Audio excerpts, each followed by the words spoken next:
cover is that, okay, so if you are half smart about your history, then what you've learned is there was a stock market crash on October, was it 23rd of 1929? And this led to the Great Depression, right? Okay, and that's kind of a little bit true, but really there were a whole lot. The depression was basically already underway. The stock market crash was really a symptom of the depression. Okay, and so things were already in action, and this was because there were already some inherent problems in the 1920s economy. Okay, and we've talked about this some. Actually, let me start someplace else real quickly. Let's start at Ford Motor Company. Okay, Ford Motor Company was one of the biggest corporations in the United States in the 1920s, and I guess it probably still is, isn't it? Yeah. Is Ford still owned by Americans? Okay, good deal. No, like Chrysler is owned by the Benz folks and all that. Or no, Chrysler got sold later to some Italian folks. Yeah, that's what we identify as an American. I know, yeah. Anyways, let's start at Ford Motor Company, okay? Ford, in the early part of the 1920s, was doing things the right way. And by right way, I mean it was good for Ford Motor Company, it was a sound business practice, and it was also helpful to the United States economy. And this was part of why we had some growth in the 1920s. Okay? Henry Ford paid his workers $5 a day, which was twice the going average. And part of the reason that he did this in the early 1920s was because he wanted his workers to be able to buy the cars that they were producing. Okay, does that make sense? And I've shown you the disparity in wealth that we saw during the 1920s that became a lot of the problems that we're going to see. And Ford foresaw that in the early 1920s. He paid his workers better than most workers. This led to stability and everything. And his goal with his product was to take something that had been a frivolous expenditure and make it something everybody could afford and everybody had. Okay? And he was pretty successful in doing that through the 1920s. So this became a dependable product. The thing was, Ford's worked well enough that enough people had cars that pretty soon the market was kind of filling up with cars. You remember that chart of car production in the 1920s and or car purchases? Everybody had cars by the end of the 1920s. And the other thing is that Ford quit paying his workers real well by the mid-1920s. So as he saw that the market was, the hole in Americans' lives that was their need for a car was getting filled. And so how is Henry Ford going to make more money as more and more Americans don't need cars anymore because they already had one?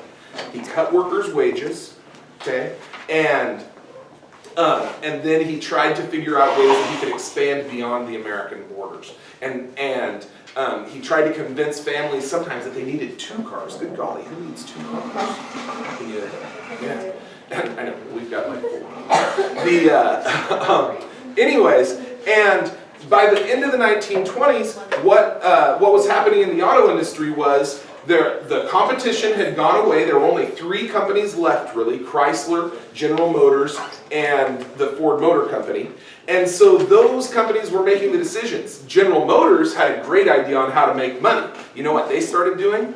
They made a new model of the car every year, so that if you had last year's model, you weren't cool. And the idea was that somehow by changing the headlights every year, or changing the way that the tailgate opened or something, that this would somehow make people turn in their old cars that work just fine and buy a new one every year. Okay, does that make sense? And does buying that new 1929 GM and getting rid of your 1927 GM make a lot of financial sense? No. Especially if you're doing it on credit? Probably not a great idea, but this is kind of symptomatic of the entire American economy by the late 1920s. Everything was built on unrealistic needs and too much credit. Okay, so the average American went from 1924 until 1929. The book that I'm reading said that the debt for an average American went from $2 to $14 between 1925 and 1929, which doesn't sound like a lot in our, that's a day at McDonald's for me. But I'm sorry, I don't really spend $14 at McDonald's. That'd be a lot of food. Anyways, but you can see how what that is. It went up 7 times, whatever that is mathematically, 700% over that time. And so if everybody's piling on this extra debt, we're creating a big hole. So people are going into more debt, buying more stuff, while there's inflation going on in the economy. Not unnatural inflation, but still there's enough inflation that even if wages are staying steady like those workers at Ford, then their wages are shrinking. So this leads to that wealth disparity that we're talking about. Growing wealth disparity. Meanwhile, farms were having a horrible time. If you remember during the world, sorry Noah, you just point the thing over here. They don't really need to see me. If you remember in the last chapter, or the chapter about World War I, the American government controlled farm prices during World War I. They set really high farm prices. And this led people across the Great Plains and everywhere to say, woohoo, we're going to get high prices for as much wheat as we can grow. So they planted wheat everywhere, including across the Great Plains in places like Oklahoma and Arkansas and Texas, where wheat normally didn't grow, but they decided they were going to grow it there anyways. So they plowed up, like for, I guess, millions of years, that ground had been prairie with that. And if you've ever walked on the prairie, it's almost like walking on cement, right? It's this really thick layer of hard soil with some tough grass growing out of it. All these people during World War I went out there and plowed up that prairie and planted some wheat because they knew they could get high prices for it. Then when the war was over, we stopped paying them high prices, unnaturally high prices from the government, and all of a sudden there was so much wheat production that prices were at the floor. And so what they do in those fields, they just let them go. And then now they've plowed up the piece of soil that was holding all that dirt down. And so what happens in Oklahoma and Texas, it's the Dust Bowl of the 1930s, yes. So that's really very much a man-made environmental catastrophe. Anyways, so there were no, because farmers were so productive, also during this time, the early 1900s, is part of what's called the Green Revolution, not the environmentalist revolution, but the Green Revolution, in that they figured out how to use petroleum as fertilizers, and so there was massive, farmers just became way more productive in lands that they couldn't farm before, and this all led to really low prices. There are some things in the world that free markets don't work on, kids. One of them is farming. It's just supply and demand. It doesn't work for farmers. We've learned that throughout our history. It doesn't work in education either. And it doesn't work in healthcare either. I mean, sorry, but maybe that's my politics coming out there, but there are some things that you just can't say, oh, we'll let the free market take care of gender equality. No, it's not going to work. So the free market just doesn't work on farming? Well, so I don't think that it does, no. And we'll get to that later on the board over here. There are economists who would argue with me about that, and they would say, oh, we need to drive them out. But what happens is farmers end up like, Jackson, when do you make the most money on cherries? The summer. The summer, excellent, Jackson. Yeah, but when everybody else's cherries suck, right? So the way to actually make a profit is when things are going badly. It doesn't work for like feeding people that well. Okay. Anyways, so America this time, the first thing we tried to do when we saw that the economy was going badly or things were going a little awry in the 1920s was we said, hey, we need to protect American businesses and keep foreign businesses out. Okay? And this kind of makes sense, right? We should buy American and not buy German-made stuff or French-made stuff or those sorts of things. So we set up tariffs to protect American industry against foreign competition. What this ended up, the problem was that after World War I, we were the only economy left standing that worked. And so, and all these other countries owed us money. And they didn't have much money. So, if Germany owes us money, actually Germany owed France money and France owed us money. So effectively Germany owes us money, right? Okay. If Germany owes us money and they don't have any money, and their people don't have any money, but they can make stuff that maybe we buy, should we say, no, we're not buying that German stuff. We're going to buy American. No, what it does is it makes it impossible for Germany to pay back their loans, okay, which makes the German people kind of frustrated. They get driven into this hyperinflation thing. They start following Hitler.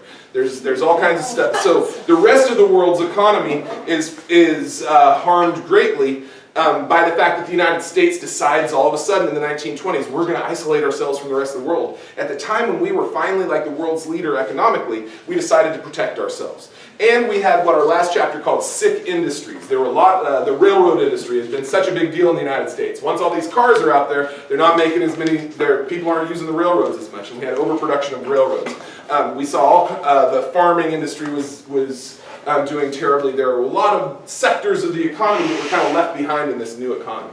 The buggy whip industry just went to heck because nobody was making buggy whips anymore or buying buggy whips. The other part, and so part of the work of the late 1920s was made on the stock market, okay? And in a way, stocks are a good, so what's a stock? Somebody quickly describe a stock.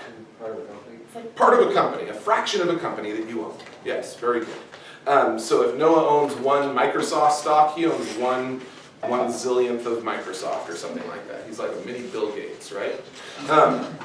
Way to go. And sometimes that's cool. If you, and did somebody have a bike store and stuff in here earlier in the year? Jackson had a bike store, that's right. Okay, it's all Jackson. Sorry. So that stock has some value in a variety of ways, and I wrote small here, and I apologize. My color coding and everything's all off on these things. But so if you buy stock in Jackson's Bike Company, the way that there's value in that thing, there are a few different ways. One is, if Jackson's making a profit, then you own part of that profit. You're 1/1,000,000th of that profit or whatever it is. So that's got value because of that, okay? It's got value because Jackson's Bike Store actually has some inventory. They own stuff. They might own real estate. They might own bicycles. They might own wrenches and that sort of thing. So those are real things of tangible value that we can all see in a stock, right? But that's not necessarily why people buy stocks. A lot of the value that they see, and one that is impossible to perfectly measure, is future performance. Okay, so like Twitter, good Lord, Twitter had their, they decided they were going to become a publicly traded company. They opened themselves up to sales and they like $1 billion or something for Twitter, right? And Twitter has never made a profit. Twitter still hasn't made any kind of profit. No one's really sure how Twitter's going to make a profit, but they think if Twitter can figure out a way to make a profit, it's going to be a really big one. So people are gambling on Twitter's future performance, that somehow in the future, Twitter is going to make this huge profit. Okay? But right now, there are probably a couple of you sitting there thinking, damn, I should have got in on that Twitter thing early, because they might make a bunch of money later. Anybody thinking that? Yeah, okay. Anyways. Well, doesn't Facebook make a ton of money? But Facebook advertises way more. Yeah, and I'm not sure Facebook actually is making huge profits right now. They just have a huge market share. Yeah, and so, but you might be sitting there thinking, wow, I should have gotten in on that. And if there are enough people saying Twitter is the wave of the future, then that will unnaturally drive up the price. Like we can get into this frenzy of people thinking that the future is this irrational optimism that somehow a stock is going to raise in value beyond what it's really going to raise in. And that can become a mass hysteria of sorts. One of the, golly gee, and who was it? It was Joseph Kennedy, who said, Joseph Kennedy in 1928 sold all of his stocks and went all cash. This was the father of John F. Kennedy. He had made a bunch of money selling alcohol during Prohibition, and then he had gotten into the stock market. He saw this stuff, and he sold everything and just had cash. And he said that once his shoe shine boy was giving him stock tips, he knew it was time to get out of the stock market. You know, because if everybody's like thinking, oh, I know how to trick this system, then we've got problems. The other thing, prior to the Roosevelt administration, Wall Street was the wild, wild west, and stock trading, there was very, very little regulation going on in stocks. And people very openly pooled stocks. And so, like, it would be reported in the newspaper, these people are pooling this stock. And what that meant was, like, these 4 kids are a pool. Actually, not them, because Jackson's in there. We're going to get away from Jackson. These 5 kids are a pool. And Maddie sells her stock to, we're all selling Jackson stock. Maddie sells her Jackson stock to Scarlett for 20 bucks, and then Scarlett sells it to Avery for 21, and then Avery sells it to Alex for 22, and then to 23, 24, 25, 26, 27, 28. And this makes it look on the little stock ticker, that little piece of paper that gets sent out, it makes it look like this stock is going to go through the roof. Look at how fast this stock is increasing in price. I better get on that train. It's just shooting right up. I'm going to buy. And so they trick some people on the other side of the room or the other side of the country into thinking that this stock is increasing in value greatly. Meanwhile, they're just trading money amongst themselves. They're using their own money to make this happen. They're manipulating the price of this stock to make it look a certain way. And then as soon as other people start buying the stock, they all sell and get out, and they've made a bunch of money just through trickery. Isn't that smart? Yeah. Have you seen American or Wolf on Wall Street? I have not. Let's watch it. Is that? That's like what you're talking about right now. Like it's a really good movie. Okay, we talk about, but It sounds it's probably insider trading of some sort. Yeah, It's yes, okay. And so that kind of insider trading was just the way things were done. So if I knew that Ford was going to buy another company real soon, then I could buy stocks in that company ahead of time so that Ford would pay me a high price and all this kind of thing, which is illegal now. It wasn't illegal then. The other thing that a lot of people were doing was called buying on margin. And this is illegal now, but you can still kind of do it because of the way the world works. Buying on margin is borrowing money to buy stocks. And often you were borrowing money, like your stockbroker, your stockbroker would call and say, hey, you really need to buy some of this Jackson stock. It's going great. And I'd say, well, I don't have any cash. And the stockbroker would say, I'll loan you the cash. You can pay me back. Okay? Yeah, don't do it. Don't do it, Avery. But what this became, and I think I've described this to you before, but I'm going to say it again because it's an important lesson that you can take from this class. One of human beings' goals in life is to get rich without working. Have we talked about this? Yes. That's something I would like to accomplish. And I know I've drawn this before, but this is magic money. And this is also buying on margin. Okay? The way to get rich without working is to borrow money at 6% interest and invest in stocks that are sure to earn 10% interest.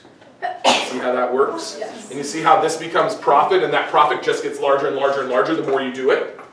It's magic. Yeah. What's the problem with that? You're not gonna always earn 10%.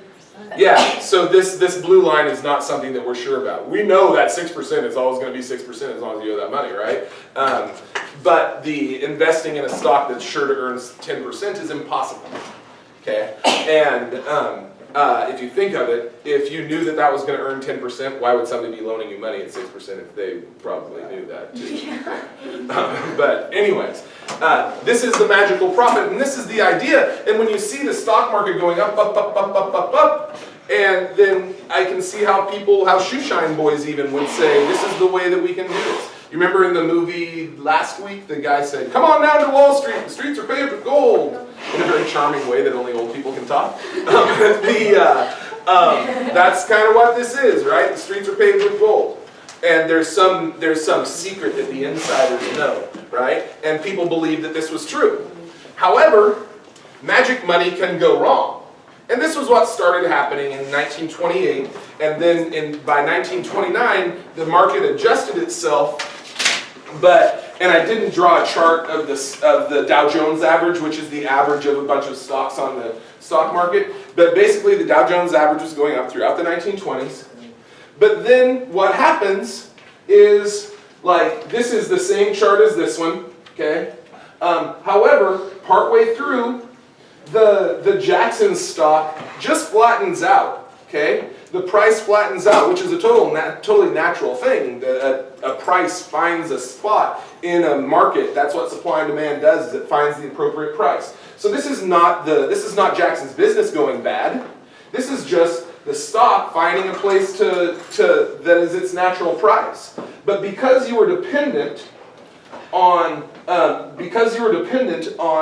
the continual growth of the value of Jackson stock, then that flattening out comes over to where there are losses.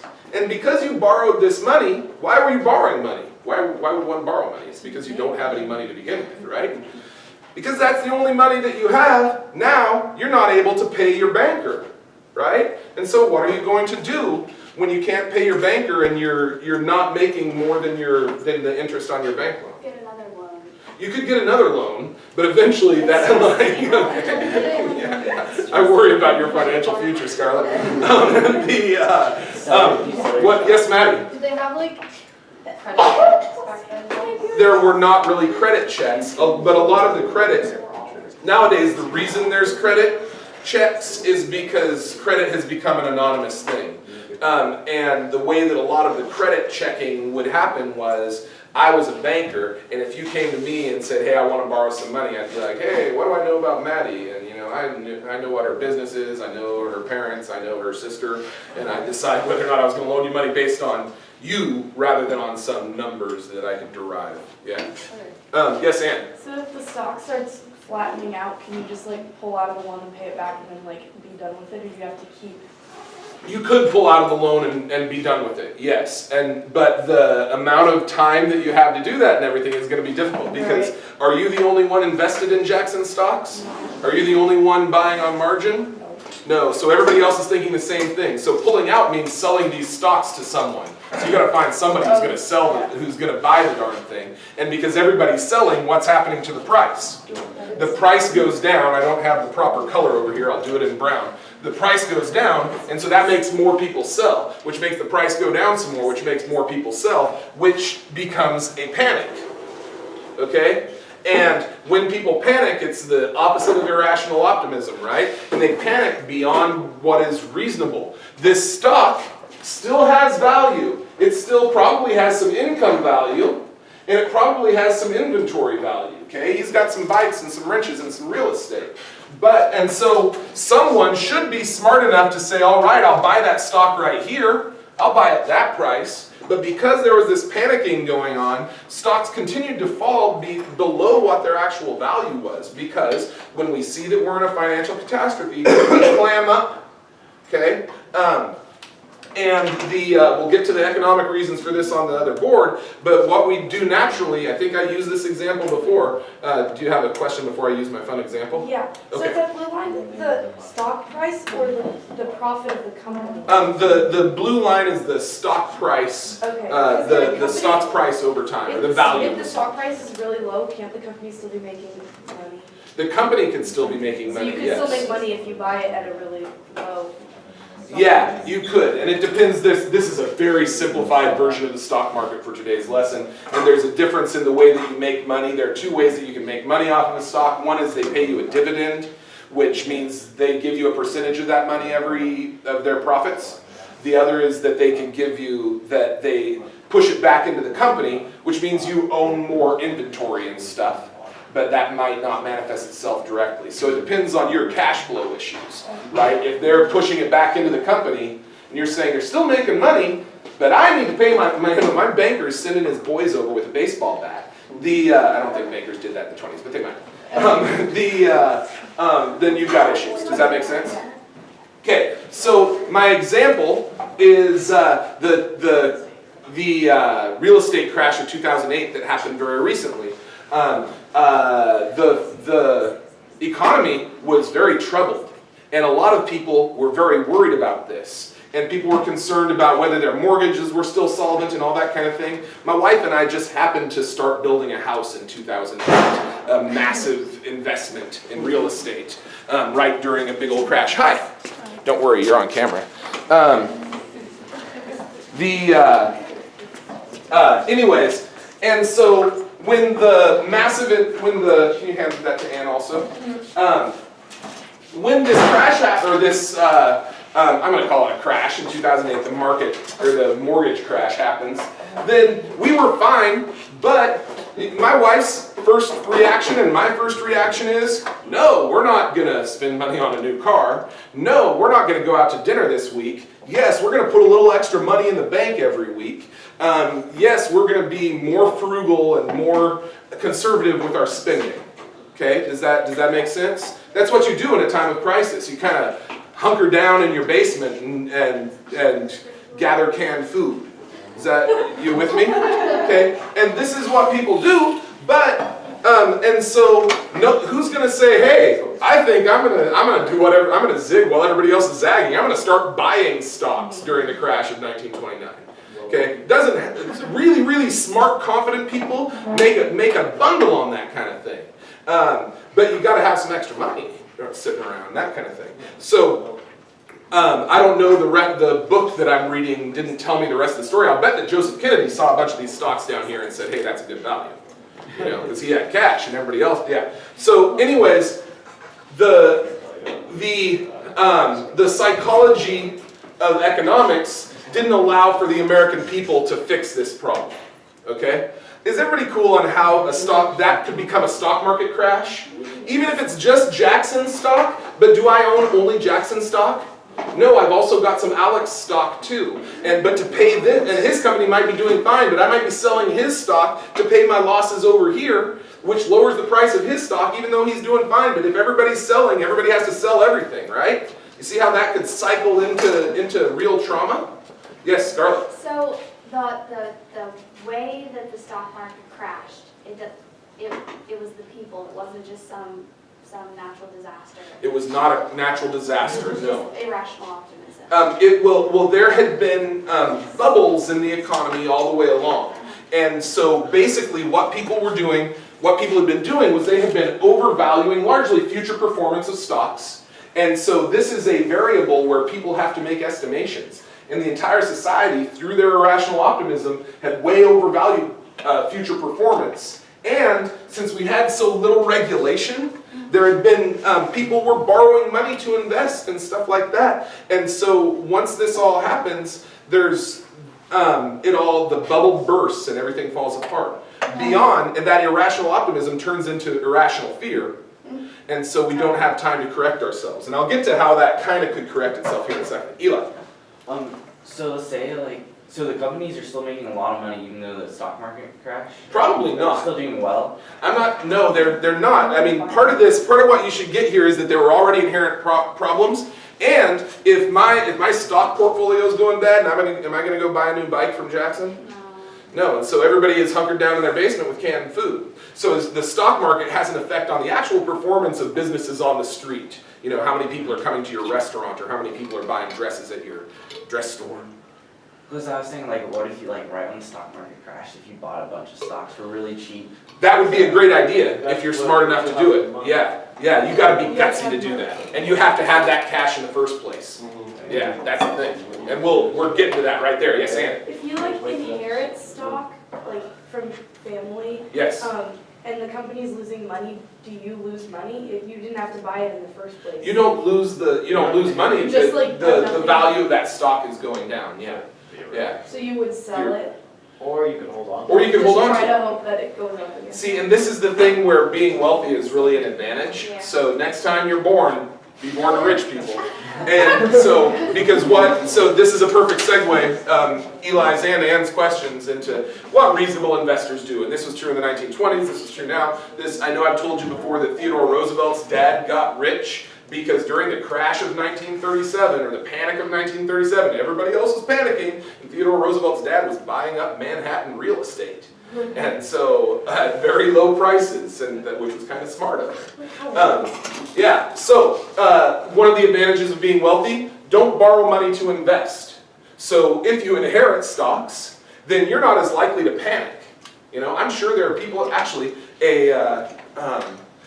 this is a little bit off topic, but it's worthwhile. I heard this thing on the radio about a guy who, when Bitcoin, you guys know what Bitcoin is? Yeah. It's a virtual currency that has real value. I don't totally understand the whole thing, but this professor at the University of New Mexico was doing some research on Bitcoin when it first came out to see how virtual currencies work. So in order to do the research, he bought like 100 Bitcoins for, I think he spent something like $200 on these Bitcoins. And then he just kind of did his research. He's a professor. He's doing his stuff and all that kind of thing. And then he realizes, hey, I still got 100 Bitcoins. And it was like 9 or 10 years later, and it was $67,000 or something. And he just, so this is kind of like being that rich person who's all, hey, I inherited this stock. I didn't even know. That's the way you ought to be investing. Is you ought to be like buying stuff that you think has some value and let it sit for a while, and then maybe you sell it when you get old and are ready to die or something. I don't know. So if you don't borrow money to invest, you aren't going to panic as soon as you cross the red line. Right? And that means if you are going to invest, you should invest disposable income. And it's important for you to think about, I'm sorry, this is kind of life financial advice. Are you guys cool with this? Okay. It's important for you to think about what you use as disposable income and what's not. Part of the problems that were part of the 1920s economy is people thought things were necessities that weren't really necessities. Okay? Your disposable income is the income that you can use for things that are not necessities. Your food bill is not disposable. Your rent bill is not disposable. Okay? But you need to really think about what's disposable income and what's not. And if you're paying $400 a month for that BMW, when really all you need is a 1994 Subaru that will get you to school and back, then that's disposable income. Even though you're saying, I need a car, you don't need a BMW. You know what I mean? Okay? And so you have to realize what disposable income is. My wife and I, again, sorry, personal story. My wife and I went to Mexico a couple of years ago, and we got one of those deals where we got a rental car for free for a week if we'd sit and listen to him try and sell us a timeshare. I don't know if you've ever heard of this. Oh my God. And we were like, hey, yeah, free rental car. But then we had to listen to the sales thing on the timeshare. And the guy was like, well, how much money do you spend on vacation every year? And if you spend this much money on vacation, then you could get this great timeshare in Cabo San Lucas for way less. And so you should do this.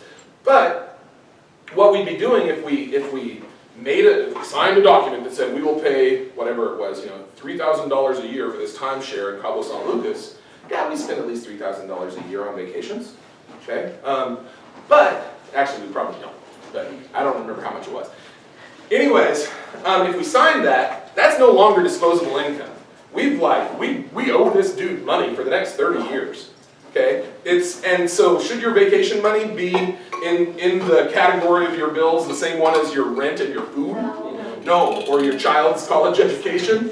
Probably not, okay? And so so investment should be disposable income. And I know there are people who make their living making investments and all that kind of thing, but they are in a different category than probably everybody in the room. Okay? And long-term investment is a good idea. And diversification. You don't, sorry, another personal story, real fast. My father-in-law got a great deal on stock this was my wife's dad, if you guys know him. He got a great deal on stock through his company. He worked for PGE for 35, 40 years. And every year, all of the retirement money that the company made available to him, he'd spend on PGE stock because he got a sweet deal on PGE stock. And you think, well, PGE's great. They're a company that provides electricity to people, good business model, they own dams and stuff like that. But guess who owns PGE? Enron. And so he had over $1 million in Enron stock like the year before he was going to retire. And then Enron, I don't know if you guys remember the Enron thing, it was probably 15 years ago, but Enron was a fraudulent company and their stock values became nothing. So he lost supposedly $1 million worth of Enron stock. Okay, I'm not sure if it was really worth $1 million because their bosses had been lying about profits in Enron Corporation to raise the stock values, and then when they raised the stock values, the bosses sold out, and everybody found out they'd been lying, but then nobody told Tim. Is that illegal? It's very illegal. Yeah. Busted for that? They got busted, yes. Yeah. They got in trouble, but Tim didn't get his money back. And so, they ripped him off, that was illegal, and I can't totally blame him, but you shouldn't put all your money into one stock, Tim, come on. And he was investing long term, but yeah, you can't just buy the PGE stock, or the Enron. Okay, so everybody understand how this crash can come about, and I spent too much time on the stock market, and I really want to emphasize that it was the whole economy that was trouble. Hey, Noah, can you turn us? Okay, so, Whenever you see a list of bad presidents, Herbert Hoover is on this list. And he gets a lot of blame for the Depression. And I'm not sure how much you can totally blame him, because he becomes president in March of 1929. The stock market crashes in October of 1929. That's like blaming George Bush for the 9/11 attacks, you know? It's not all on his watch or anything like that. I'm sorry, I know we're not going there. Okay, but Hoover does take charge in 1929. And he's not a fool. He gets portrayed historically as a fool. He's a brilliant man. He was voted the greatest engineer in the United States of the first half of the 20th century. Like, beyond his political accomplishments, he was like this startlingly good engineer and stuff. That's why they named Hoover Dam after him. Yeah. And anyways. And part of the reason you can't blame Herbert Hoover is because he lacked any information about what was going on. The very basic things that Mark Bailey tells us every morning. When Mark says, hey, Hood River County's unemployment rate in January was 5.7%. We didn't know any of that stuff. Okay, I drew a chart over here of U.S. unemployment from 1925 to 1945 that's in our textbook. And that chart is different in every other book because they didn't know what the unemployment rate was. Historians go back and look through documents and stuff, but there was not a federal agency that looked at unemployment. There was not a federal agency that looked at a lot of the economic factors that a president could use to figure out what was going on with the economy. So Herbert Hoover's information was almost entirely anecdotal. He'd hear something from one person, he'd hear another thing from another person, and so he wasn't exactly sure the extent of the Depression.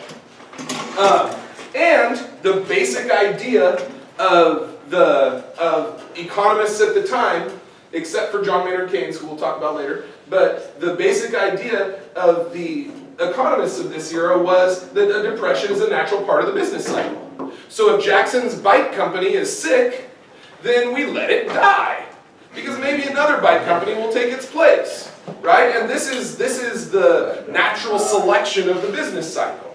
Which kind of makes sense, doesn't it? Should we bail them out? Should the government just say, Jackson, your company, your business model sucks, we'll give you $1 million, that should fix the problem? Should we do that? No. No. And so we let the sick business die as part of the idea. The problem is that Jackson's personal life is attached to Jackson bicycles. Okay? And so they thought the Depression is a natural part of the business cycle. And I don't think you can say that that's not true, but we'll look at ways government can do that. The other thing, and I said this in another class the other day and got in trouble for it, but Herbert Hoover described himself as being a cheerleader. And I'm not putting down cheerleaders or anything, but he saw his role in the economy and the president's role in the economy not as a player, somebody who took action in the economic ball game. He did not see himself as a referee, because that would interfere with the natural cycle of supply and demand and those sorts of things. It's nature that is the referee. He just saw himself as a cheerleader saying, go team, go, come on economy, you can win this thing. Okay? And that role, not that cheerleaders don't affect ball games or anything like that, but that role is a relatively passive one when it comes to the President of the United States dealing with the well-being of his people. You get what I'm saying? Okay. He also thought that the best solution, and our textbook makes a bigger deal about this word than other texts that I've read, but it's a good word. His idea of how to solve the problem was not a New Deal or anything like that, it was voluntarism. So the way to solve the Depression and the problems caused by the Depression was for Americans to volunteer to help out. So if Brianna was sick, or not sick, if Brianna was hungry, the federal government shouldn't be providing her food. The Fish Food Bank should provide her food. Let's hope there's a Fish Food Bank in your town. And if the Fish Food Bank doesn't, her church should. Or her neighbors should. And we should volunteer to come together. And if Brianna was about to lose her job, then the business leaders of Hood River should come together and say, no, we're not going to lay everybody off. We're going to cut everybody's hours by 10%, and they'll be able to get by with this thing. And so Hoover, in his role as cheerleader, went to business leaders and said, hey, can you help out with this? And different businesses promised not to cut workers. They didn't know what was going on exactly financially. You can make all the promises you want that you're not going to cut workers, but if you don't have the money to pay them, that promise doesn't really mean much. Okay? And so his idea was, we'll get everybody to help out. We'll try and talk the states into spending a little bit extra money on road projects and those sorts of things. And if we can get everybody to help out just a little bit, then that'll solve the problem because it's not that big a deal, because he didn't have the information to really understand the horrible things that were going on in the American economy.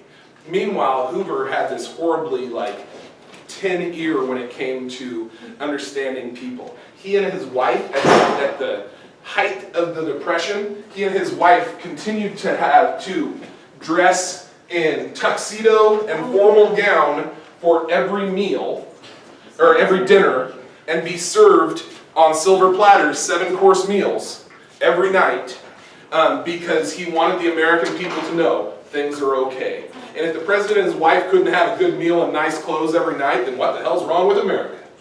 You know what I mean? And so you can kind of see his logic there, but would that make you feel better? That the president was having this meal? It wouldn't make me feel any better either. But he thought this was him being a good leader and a good cheerleader. Do you have to go? I didn't. Yeah, I think it shouldn't take that long. Okay.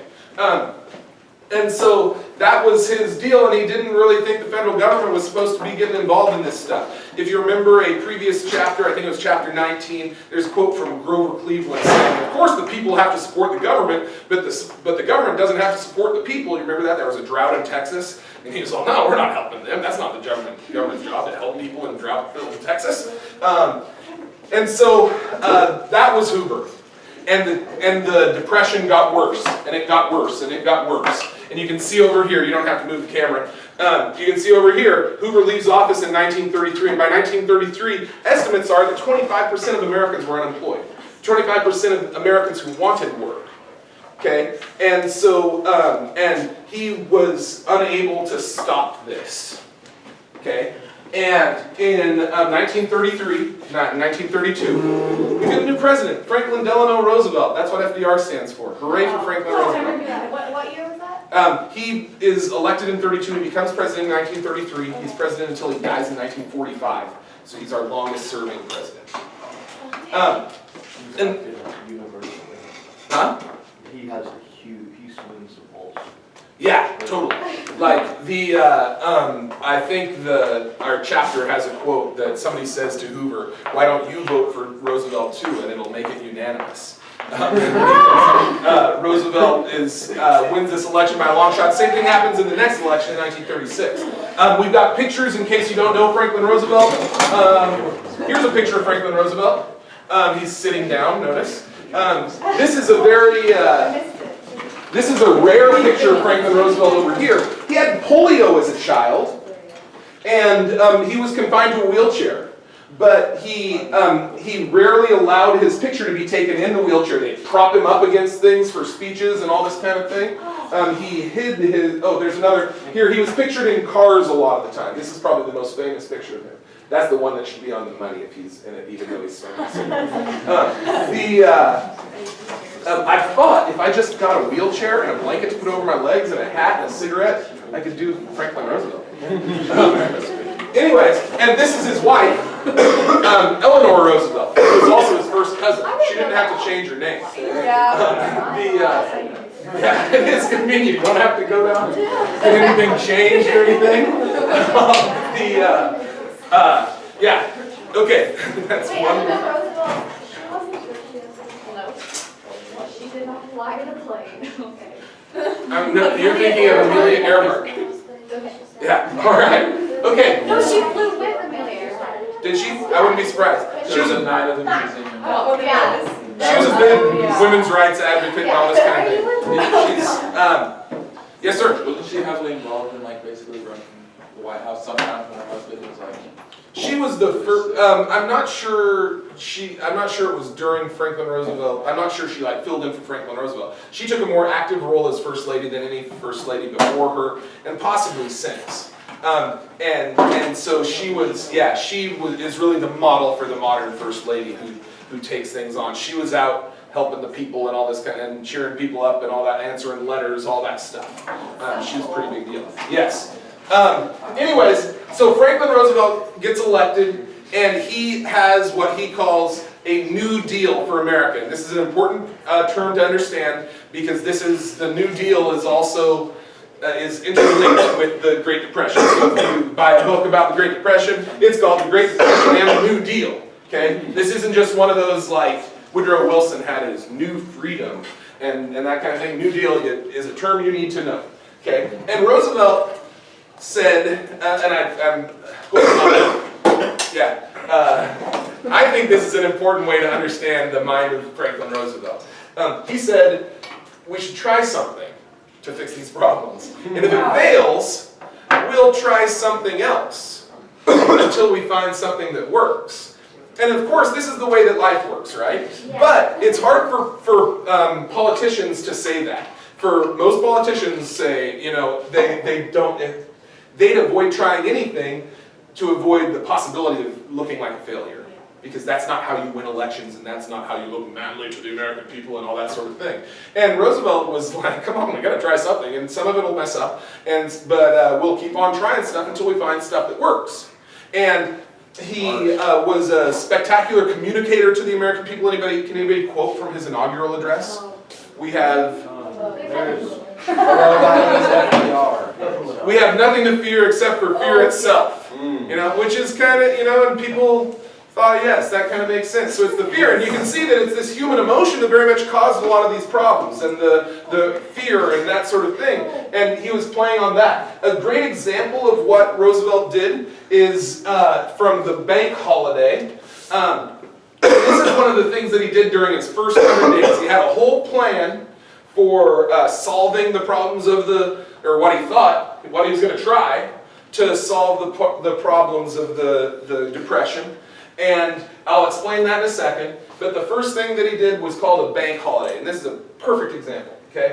People, actually, should we watch the video first? I've got 6 minutes of video. Yeah. It's from It's a Wonderful Life. Yeah. Yay, It's a Wonderful Life, and Jimmy Stewart. So, one of the problems that had happened during this time was banks were going under because people didn't trust the banks. So if Alex has a bank account down at Columbia River Bank, I don't know what it's called now, just Columbia Bank. It's just Yeah. Columbia State Bank. Okay, Columbia State Bank, all right. They don't have a little drawer back there marked Alex where they put his cash. Okay? They take his money and they loan it out to other people and all that kind of thing. They might have, I don't know, $10 million worth of people's savings accounts in that bank. But they don't have $10 million at the bank, okay? That would make robbery an issue and all kinds of things. And so if everybody goes down there and wants to take out the money, it becomes a problem. And when we see this kind of irrational fear, people were like, hey, I gotta go get my money out of the bank. And so there were bank runs going on, and banks were going under because they couldn't pay back that money, and this was causing more fear and more fear. It's like that in Mary Poppins, where the kid yells something that makes everyone freak out. No, it's something like, give me my money back, in a totally different context, and everyone freaks out like, oh my god, the bank's not going to give me my money back. I need to get my money out of the bank now. Well, we're going to see that in It's a Wonderful Life right now. What? Did she just give away Mary Poppins for you? No. I know. I was going to watch that tonight. Okay, so we're going to watch that is useful here is because you can see that the problem with the bank was that everybody didn't trust the bank. And if everybody trusts the bank, it's going to work. They'll get their money in 60 days. They'll get what they can to tide it over. But you need somebody like George Bailey or Franklin Delano Roosevelt to encourage people to do that. So as soon as Franklin Roosevelt became president, he called for a bank holiday. And he closed down the banks of the United States. And I think it was for a week. Okay?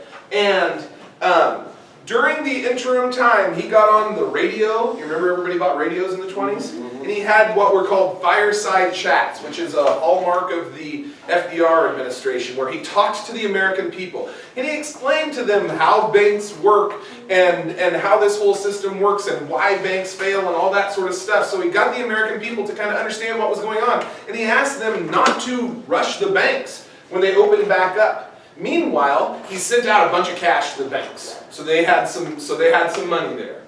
And when he reopened the banks, the American people were calm enough that they were putting more money in the banks than they were taking out.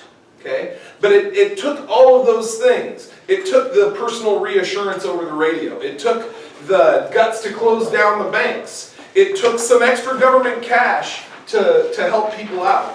On top of that, what he did later, as part of the reform of our economic system, is he helped to create the Federal Deposit Insurance Corporation. And that's if you go to any bank, if you've got an account in any bank that's below $250,000, if you've got more than $250,000, it's not all covered. But if it's, I know, sorry, Ann, you might want to open a different account and split it up somehow. But it's got FDIC insurance on it. And what FDIC insurance means is that if the bank fails, you'll get your money back. It's an insurance program through the government, okay? The thing about FDIC is that it has never had to pay back a dime to anybody. And the reason is because nobody rushes banks because they've got FDIC insurance, okay? So you never have to pay because people are all calm and they're like, oh, I don't have to run down the, like, we were just talking about Columbia State Bank. Was for a while just Columbia Bank, and then before that it was Columbia River Bank, and that's because that bank went through some financial hardship in those problems of 2008. Okay, and so they like changed owners and all this kind of thing. We've got some money in Columbia State, whatever the heck that bank is. They keep sending me new cards. I can't remember what they say, and so, but we weren't worried because we knew our money was backed by the FDIC. You know, so there weren't bank rushes during this last thing because of stuff that was changed in the New Deal. Yes, Ann? What's the difference between a credit union and a bank? They have different requirements for how much money they have to keep in backing.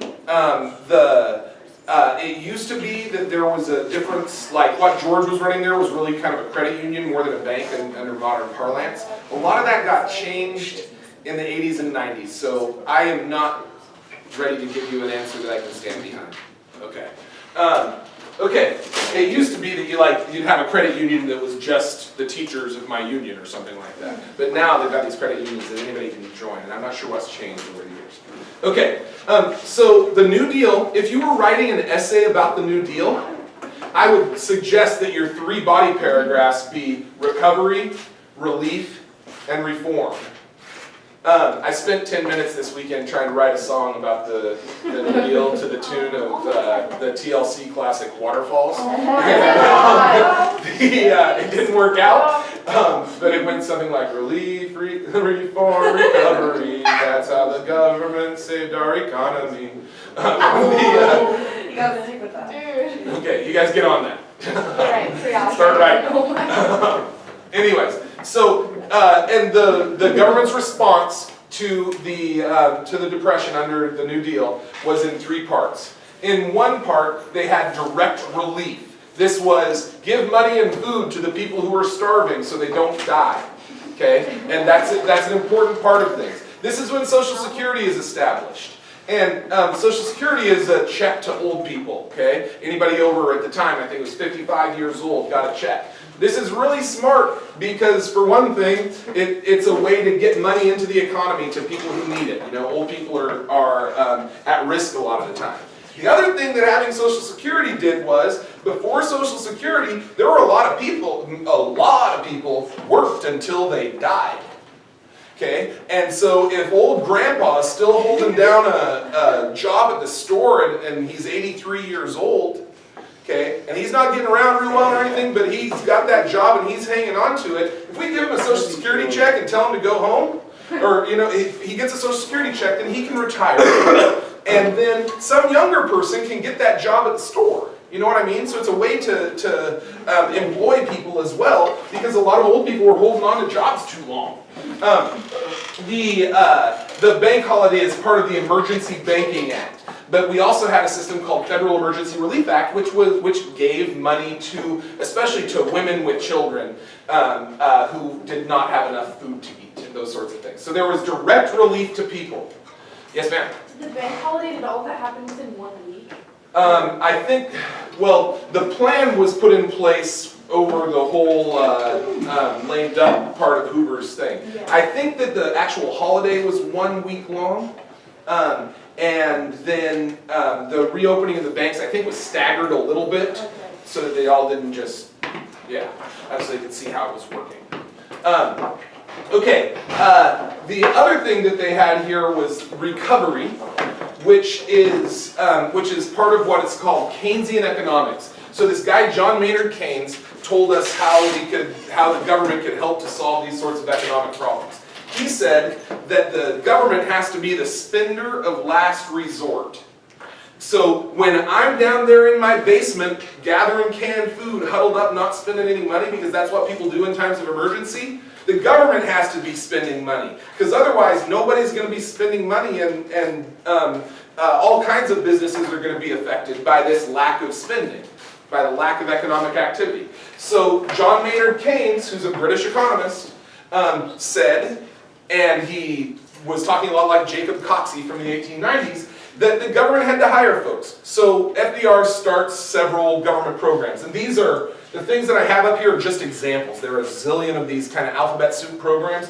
You don't have to memorize every program, you just kind of have to have an idea. I'd make sure I kind of had a couple for each. Yes, ma'am? What was that guy's name? Is the name of that guy? John Maynard Keynes. Okay. Keynes. Yeah. If we have time, I think when you were a freshman, we watched a rap video with John Maynard Keynes. Was the epic rap battle? Yes. Which Yeah, one? Those are awesome. No, it was epic. It was an econ rap battle. Yeah, it's different. Yeah. It was good, I remember. Anyway, okay, so he established the Civilian Conservation Corps, which hired Americans to go out into wilderness areas and build roads and trails and stuff like that. So Garrett would get a job to go out and build a trail through the Grand Canyon. And Garrett would get $5 a week. They'd send $20 a week home to his family. And this was a way to get some infrastructure built, but also for Garrett to get a job and some job skills, and he's got a place where he's working and contributing. This isn't welfare, but also that money's being sent home to mom and dad, who are spending that money at the local store and helping the local economy as well. You know what I mean? So it's a way to infuse some cash into the economy that people will be spending. The Works Progress Administration built roads throughout the Columbia River Gorge, for example. I think it was the Civilian Conservation Corps actually that built Timberline Lodge. So they hired, it's beautiful that it wasn't just, no offense Garrett, it wasn't just Garrett out of work. They like hired out of work artists and wood carvers and people like this to go do this kind of thing. Yeah, and so they hired Woody Guthrie, you know that Roll On Columbia, Roll On song that you probably learned in elementary school? Yeah. That song was written while he was employed with the Works Progress Administration to write songs about the Columbia River. I mean, that was paid for by the government. And it was a way to, and a lot of our infrastructure that we're still using was built during this period. So those dams along the Columbia River, they still have value. Okay? In fact, those dams along the Columbia River overproduced electricity to the point where that was part of how we built an atomic bomb during World War II, was because we had overproduction of electricity that allowed for some of the stuff, the science you have to do that I don't understand. That's why Hanford, huh? You need a bunch of power. You need a bunch of power to split atoms? All right. To gather the uranium, Okay. because that's refining it is natural. Oh, all right. Okay, and that's why they had that at the Hanford nuclear site. Okay, so they had recovery where the government would spend money to help build the economy back up. And they had reforms. They had to fix some of the problems that had created this sick economy that we had. The Glass-Steagall Act separated out lending institutions from investment institutions, which was smart, and we got rid of Glass-Steagall in the Clinton administration. But it was a way to stop the buying on margin and stuff like that had occurred during the stock market troubles. We created the Wagner Act, which was a Bill of Rights for labor that assured that people could collectively bargain and stuff like that. There are a whole bunch of other things in reform, but understanding the three different ways that this was done is a good deal. Don't spend your whole weekend trying to memorize little parts of the New Deal. All right. There were failures in the New Deal, and as you can see from my unemployment chart over here, hey Noah, can you turn? Yes. Thank you. as you can see from the unemployment chart, unemployment went sky high by 1933, and then a lot of government hiring led to a dip in unemployment. But then, as we got into 1936, 1937, the Roosevelt administration was worried about all the money they were spending on this, and so they cut back on some of these programs. But the economy wasn't ready to run on its own yet, and so they there was a spike in unemployment as the government cut back in 1936 and 1937. Okay, and then unemployment declines. In part, why is unemployment so low from 1941 till 1945? The war. Yeah, it's World War II. And so there are economists out there, and I'm not saying they're right or I'm wrong. Actually, I'm going to say I don't think they're right. I could be wrong. But there are economists who say the New Deal was stupid, it didn't really do any good, and the evidence of this is that we really didn't pull out of the Depression until World War II. Okay. It's better than the 14 points. It is a lot, it is better than the 14 points, that's for sure. I think that this change in 1933 is evidence of some value to the New Deal, okay? And I think the other thing is, if like people criticize the New Deal because, Noah, can you turn it again? Thank you. They criticize the New Deal because they think that government spending is not the way to solve these problems. They think that we should let businesses die and that the natural business cycle is the way for things to go. But if you say that, then the reason World War II worked so well to end the Depression is because it was just so much more government spending. I mean, it was a massive government spending program. It was just directed at killing people instead of building dams and bridges. Okay? And so that massive infusion of government money is again, that's what ends the Depression.